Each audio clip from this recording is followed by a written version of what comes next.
My parents came from the eastern end of the Austrian-Hungarian Empire, and they came to this country around the early 1900s, 1904 and 1905. My mother came with her mother and father, and she had 4 sisters and 2 brothers, so it was a large family. They all came over for a better life. My father came to America. He did not have many family members in America. He really was alone. One person he knew was his old teacher. His teacher had, I said, 5 daughters, and the oldest one was my mother, and that's how he met my mother. I was born in 1926. The family lived in a tenement, South Central Bronx. My mother was close to 40 years of age. My oldest sister was 16. My oldest brother was 15. Then I had a sister who would have been 10 years older. And then I had a brother who was 5.5 years older. So I was the baby that came along unexpectedly, probably. Then we moved to Sherwood Park in Yonkers, which was a white Anglo-Saxon Protestant area.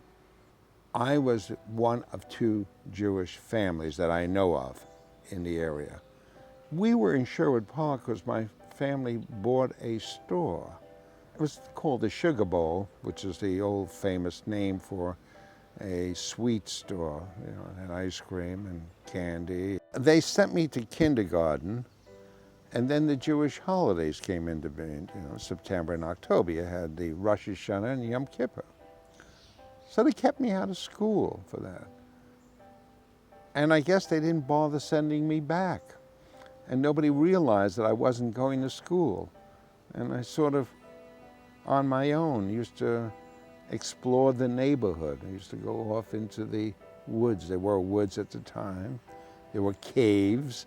I used to have imaginary housing in these caves. I didn't think anything of it.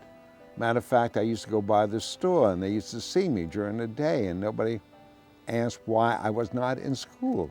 Finally, somebody realized I better go to school. Of course, I missed all that preschool learning.